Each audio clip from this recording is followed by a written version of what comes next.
세입자 이제 명도 문제 이런 부분들이 건물 매매할 때 많이 이제 건물주 입장에서 많이 신경 쓰이는 부분이거든요. 아, 건물이나 상가 명도 매매할 때 그 건물에 세입자가 있지 않습니까? 네네네.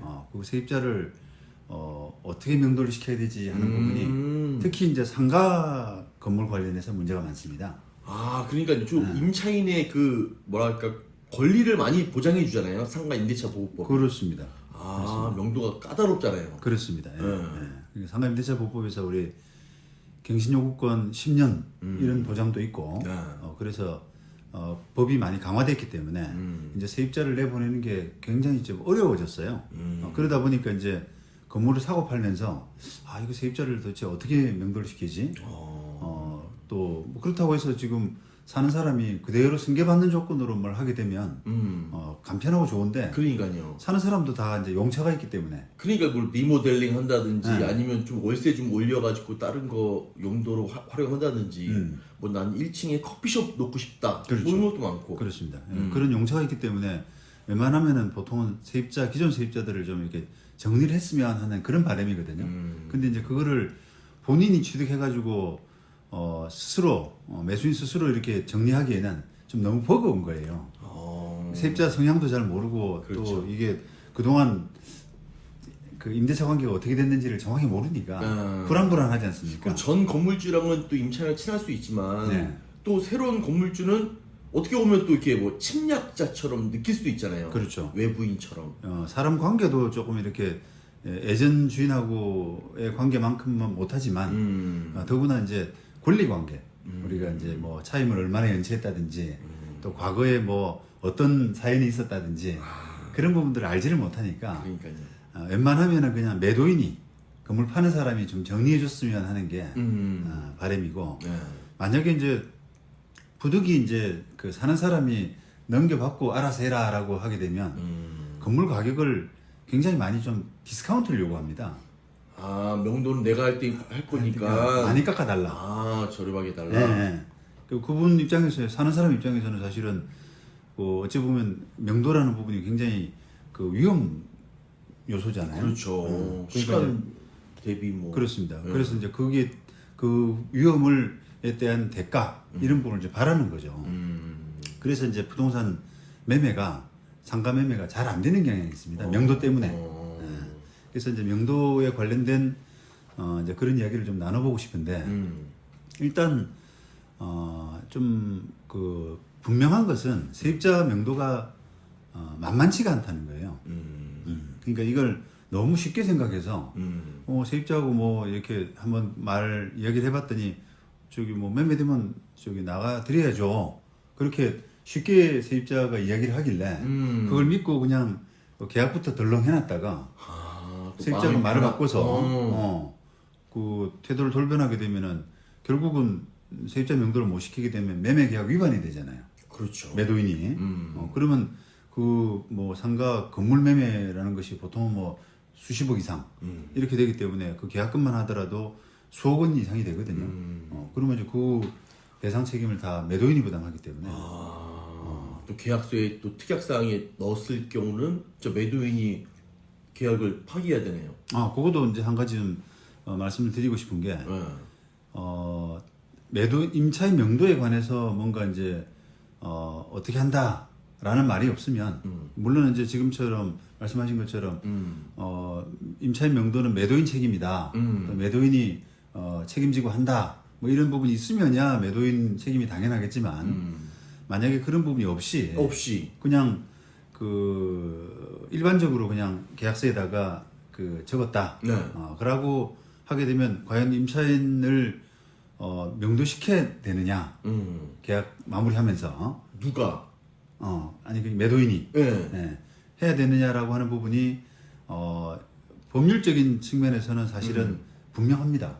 왜냐하면 매도인의 책임이에요. 왜냐하면 이게 우리가 부동산의 그 권리 이전이잖아요. 뭐 매매죠, 그죠? 그렇죠. 매매라고 하는 것은 기본적으로 소유권 이전 플러스 그다음에 그 공간에 대한 점유 이전을 두 가지를 필요하는 거예요. 두 가지를 하는 거예요. 그렇죠. 그러니까 매수인이 쓸 수 있도록 소유권을 이전하고 그다음에 그 공간에 대한 점유권 이 부분을 매수인이 한테 넘기는 거거든요. 근데 그거를 승계받지 않은 임차인 이 점유하고 있으면은 점유를 못 넘기게 되는 꼴이 되잖아요. 그래서 이제 속성상 매매 속성상 계약서에 다른 언급이 없다고 하더라도 임차인의 명도 책임은 기본적으로 매도인한테 있다. 매도인한테 있는군요. 네, 저는 이거 그럼요. 승계가 되는 줄 알았는데. 그렇죠. 이제 뭐 주택 같으면은 또 뭐 조금 다를 수는 있죠. 주택은 그게 뭐 아파트 같으면은 그냥 거기에 세입자가 있으니까 이심전심으로 당연히 2년 뭐 기준으로 해서 나머지 기간은 매수자가 부담한다. 네. 이렇게 하는 것이 그게 약간의 묵시적인 합의일 수 관례. 있잖아요. 관례에 따른 합의일 수 있잖아요. 근데 상가 건물은 그런 합의를 기대하기 했을 힘들거든요. 그런 특이하게 그런 이제 관례가 있다고 보기도 힘들고 그래서 이제 기본적인 책임은 매도인한테 있는 겁니다. 야, 그러면 다 써야 되겠네요. 임차인은 승계하는 것으로 한다라고 뭐 만약에 그랬으면. 그렇죠. 매도인 입장에서는 그런 임차인은 승계한다, 매수자가 승계한다, 임대차 계약은 승계한다 이런 표현이 매도자 입장에서는 꼭 필요한. 왜냐하면 그걸 안 적게 되면은 임차인을 명도해야 되는구나. 명도 책임이 매도인한테 있다라고 법에서 판단될 가능성이 더 크거든요. 네. 그래서 그런 만큼 이제 어쨌든 이 매매 과정에서 상가 건물 매매 과정에서 임차인 명도가 굉장히 그 조금 크게 받아들여질 가볍게 보아서는 안 될 진짜 그런 그러네요. 부분이다. 전 승계로 그냥 만약에 뭐 언급이 없으면 당연히 승계하는 걸로 생각했는데 그렇지 않습니다. 야, 이게 법으로 따지면 이게 그렇죠. 아. 네, 네. 그래서 이제 명도가 그만큼 좀 이렇게 중요하게 생각해야 될 부분이고, 자 그렇다 그러면 이걸 그러면 세입자 말을 그냥 가볍게 믿고 좀 나가드릴게요. 뭐 매매되면 내가 비워드려야죠. 뭐 이렇게 이런 말을 가볍게 믿고 그냥 계약을 해서는 이제 절대 안 되는 것이고, 그게 잘못하면 자기 족쇄가 돼버리잖아요. 그렇죠. 당장은 이제 이걸 세입자 명도 책임을 못 지키게 될 경우에는 매도인이 그 계약금, 어마어마한 계약금의 손해 이런 부분을 다 져야 될 수가 있으니까 세입자한테 매달리게 되는 상황이 되는 거죠. 야, 그러니까 내가 끌려다니겠네요. 끌려다니죠. 완전 그냥 그렇죠. 그러니까 그 과도한 이사비, 명도비 이런 부분이 이제 나갈 수밖에 없어서 섣불리 그렇게 세입자 말만 믿고 매매 계약을 해서는 안 된다. 그게 이제 팁이고요. 네. 그 다음에 그렇다 그러면 어떻게 처리하는 것이 좋으냐? 네. 당연히 그거는 이제 확실한 뭔가의 보장책. 그러니까 기본적으로는 매매 계약 이전에 세입자가 명도되는 것이 제일 좋습니다. 세입자가. 그래야지 이제 어떻게 보면 더 이상 화근이 없잖아요. 그렇죠. 그래서 제가 이제 그런 차원에서 한번 최근에 제가 다루고 있는 사건에 네. 합의서를 한번 써봤는데요. 이 사건도 이제 세입자 명도가 아직 안 된 상태에서 세입자는 협조해주겠다 이게 말은 하는데 그걸 이제 그대로 믿을 수가 없기 때문에 단단하게 이제 약속을 받는 차원에서 이렇게 이제 합의를 한번 써봤습니다. 네. 그래서 언제까지 매매 계약 체결일이 이제 한 1월 예를 들면 17일, 18일 정도가 예상되고 있는데 1월 15일까지 한 2, 3일 전에 인도한다, 명도한다, 이렇게 이제 합의를 했고요. 근데 그래서 이제 그 명도에 따른 절차로 열쇠를 이제 시공 장치까지. 예, 열쇠를 다 이제 임대인이 건물주가 관리하는 걸로 넘겨받는 걸로 하고 다만 요 임차인이 짐이 좀 많아요. 영업은 안 하고 있는 사람인데 네. 짐이 좀 많아서 짐만 좀 보관하겠다. 잠깐 임시로. 요런 합의입니다. 요런 거까지 다 써야 되네요. 그렇죠. 지금까지. 네, 그래 이제 명도가 끝났다라고 하는 부분을 이제 표명할 수가 있는 겁니다. 문서로. 네. 자, 그리고 그 뒤에 이제 인도일 이후 1월 15일인데 1월 15일 이후에는 어떠한 경우에라도 갑의 허락 없이 이 부동산에 출입할 수 없다. 그리고 짐을 반출할 경우에도 갑의 허락을 받아야 된다. 이렇게 이제 명시를 했고요. 그 다음에 일정 기간 안에 이제 갑이 시간을 정해가지고 빼 나가라 이렇게 통지를 하는 경우에 그 어른 그 기간까지 짐을 반출해야 된다. 음. 그다음에 이 반출하면은 뭐 임대차 보증금이나 이사비를 주겠다. 그리고 만약에 반출하지 못하면 그 짐의 소유권은 그 갑의 것이다. 이제는 갑의 것이다. 그리고 갑이 마음대로 처분할 수 있다. 이렇게 소유로 되고 처분할 수 있다. 그렇죠. 그렇게 강력하게 지금 돼 있지 않습니까? 그래서 이렇게 쓰셔야 그걸 이제 매매 계약 전에 이 정도를 쓰게 되면은 명도가 됐다라고 볼 수가 있는 거죠. 물론 이제 이 경우는 이제 그 세입자 기존 세입자의 짐이 좀 많아서 영업은 안 하고 있는 세입자이기 때문에 좀 짐만 보관해두는 그런 형태로 할 수가 있는데 만약에 이제 뭐 그 이미 짐을 옮길 수 있는 세입자들 있잖아요. 그건 그렇죠. 깔끔하게 뭐 깔끔하게 그냥 하면 되는 거고 네. 요 사건은 이제 짐이 너무 많다고 이야기하니까 짐 보관은 내가 허락해 줄게. 그 대신 그 위험 요소들을 다 이제 걷어낸 그런 합의서를 이제 만든 겁니다. 그래서 그만큼 이제 이게 이 상당히 그 단단하게 약속을 좀 해야 되는구나 이런 걸 느끼실 수 있잖아요. 그러니까요. 그죠? 이 어떻게 보면 임차인은 기분이 나쁘겠지만 네. 어떻게 보면 그 건물 소유자로서는 정확한 거네요. 그렇죠. 네, 단호하게. 그렇습니다. 이렇게 해야 이제 뭐 명도가 됐냐 안 됐냐 이런 거 가지고 왜냐하면 짐이 남아 있는 상태에서는 조금 불분명할 수가 있잖아요. 그렇죠. 또 이게 짐이라는 게 또 어떻게 보면 간접 점유? 그렇죠. 네. 네. 점유의 어떤 징표 이런 그걸로 오해될 수가 있어서 짐도 안 빠져나갔는데 명도가 됐다고 이렇게 이제 나중에 오해가 될 수가 있어서 이런 부분이 꼭 필요하다는 거죠.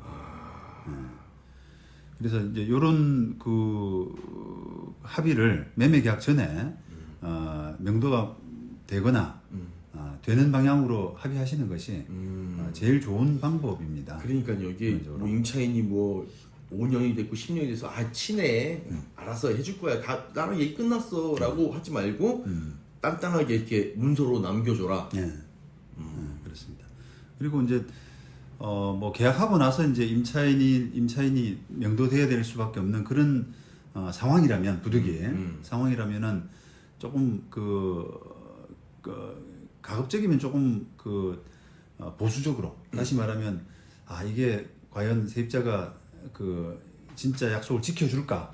혹시 내가 이 매매 계약을 해놓고 매매 계약을 못 지켜주는 그런 상황, 엄중한 상황을 이용해서 세입자가 나를 뒤통수 때리지 않을까, 무리한 요구를 하지 않을까 이런 생각을 깊이 하셔야 돼요. 그래서 그 세입자가 약속을 틀림없이 지켜준다라고 하는 어떤 보장 장치 이런 부분이 있을 때만 매매 계약 이후에 명도하는 그런 구조를 가져가셔야 됩니다. 예를 들면 그 장치가 뭐냐라고 하게 되면 세입자가 뭐 아예 예를 들면 약속을 매매 계약 이후 뭐 한 2달 안에 명도한다 이렇게 만약에 합의하려면 세입자가 그걸 안 하게 될 때는 어마어마한 페널티 이런 걸 다 물게 된다라는 합의서를 쓰지 않습니까?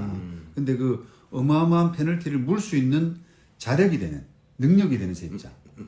예를 들면 아주 대기업이라든지, 그렇죠. 대기업 계열사라든지, 뭐 회사, 은행, 뭐 그렇죠, 이런 그렇죠. 그런 데는 약속을 팀 지켜요.